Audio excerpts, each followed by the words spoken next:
Alors bonjour les amis, aujourd'hui composition 121 du 31 juillet 2026. La nature est belle d'elle-même. Alors dans cette composition, on va revenir sur un grand classique du XVIIIe siècle avec Rousseau et je vais reprendre point par point en fait ces arguments parce que je trouve qu'ils sont encore d'actualité 2 siècles après.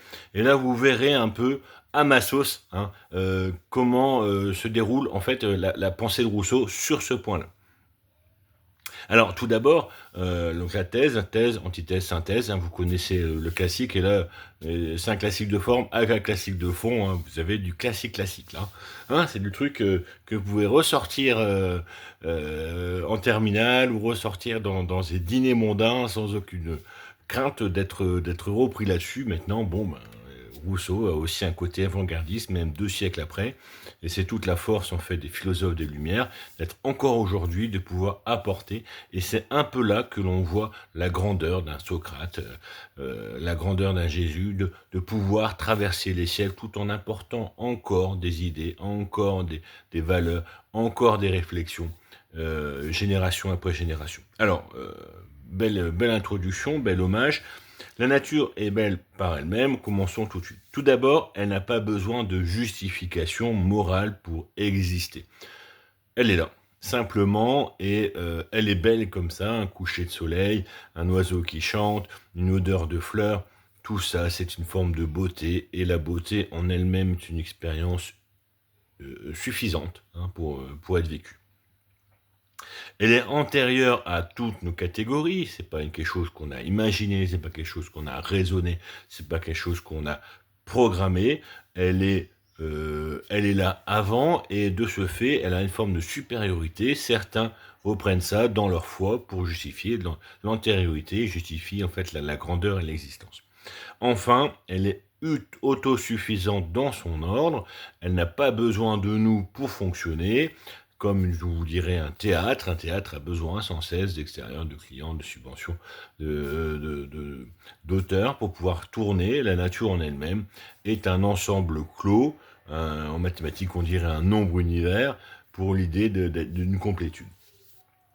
Alors voilà un peu les grandes choses. La nature est belle, elle est bien organisée, elle se souvient à elle-même, elle crée des belles émotions. L'antithèse vient derrière, mais il n'y a pas que des belles émotions. Alors la nature contient aussi une forme de violence, une prédation animale qui pousse à l'élimination des plus faibles. C'est un peu là que l'humain va un peu s'affranchir en disant bah oui, mais nous on va protéger les handicapés, les personnes âgées, les enfants, etc. Dans quelle mesure la nature reproduit cela? La nature est belle, mais elle provoque souffrance, mort et élimination. Est-ce que on peut trouver ça beau? Ben justement pas. Si on traduit cette prédation comme une norme morale, le fait biologique devient un droit social, et là on décale et on voit bien à un moment donné il y a une frontière entre ce qui est naturel et ce qui est humain, entre guillemets civilisé.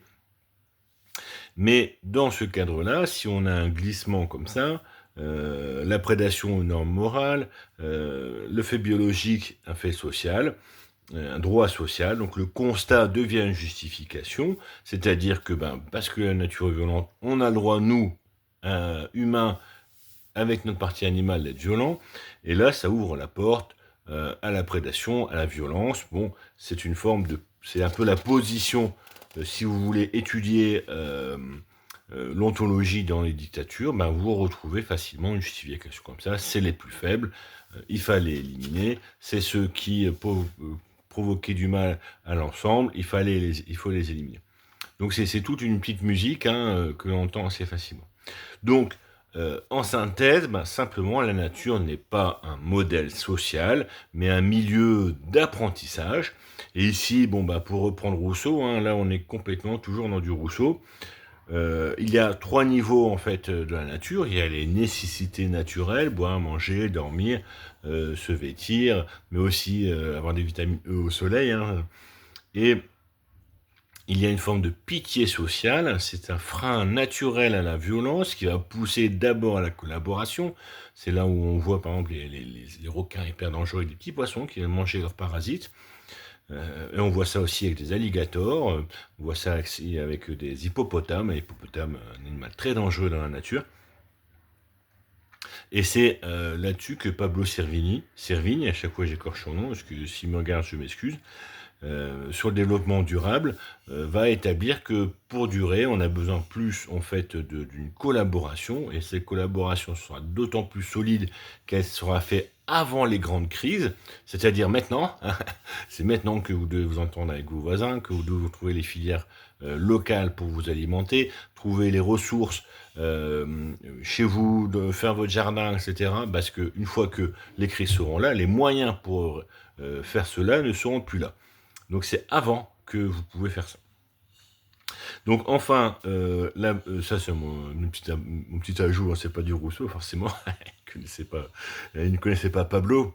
Et, euh, et donc la violence n'est pas morale, la violence est un régulateur pour Rousseau, c'est-à-dire qu'il va venir en fait soulager une tension impossible. Et le troisième niveau, c'est la perversion sociale qui va introduire une forme de comparaison, une forme de domination, une justification à la violence avec une moralisation, si vous voulez, de ce fait agressif hein, que l'on entend, qu'on peut entendre dans les extrêmes hein, d'aujourd'hui, malheureusement. Et donc, la prédation n'abolit pas la pitié, en tout cas pour Rousseau. On peut toujours après débattre des gens qui sont sociopathes, c'est à la mode aujourd'hui, comme une contre-argumentation. Alors, est-ce que c'est l'histoire de la poule et l'œuf? Est-ce que le sociopathe l'était initialement? Est-ce qu'il est devenu par un isolement? Bon, là, on peut toujours en débattre. Et puis, la pitié vient comme une limite en fait à la prédation. Donc la pitié est présente naturellement, en tout cas pour la majorité, pour la norme normale, 90% des cas c'est le cas. Et puis la pitié limite la prédation. Donc en conclusion de cette composition, vous voyez, bon c'est quelque chose, on rétablit, j'espère, des choses qui sont évidentes pour vous. Si vous ne les connaissez pas, eh ben, je suis content que ça passe par moi de vous les apprendre, hein, des grands hommes, hein, Rousseau, Voltaire et Diderot, en tout cas pour la société française, il y en a eu d'autres à l'étranger, et étrangers dans l'Europe. Hein. Et donc en conclusion, je dirais que la nature n'abolit pas la loi, elle enseigne la mesure. Et donc c'est un peu, cet équilibre entre ce qu'on va projeter comme nous, qui est juste, donc la loi, le droit, la protection, et de l'autre côté, ce que la nature nous enseigne d'équilibre, de rapports de force qui sont acceptables pour pouvoir se développer. Voilà, je vous remercie beaucoup pour votre attention. Voilà, ben on approche les 350 000 vues. Merci pour vos collaborations et puis vos messages de soutien. À très bientôt, au revoir.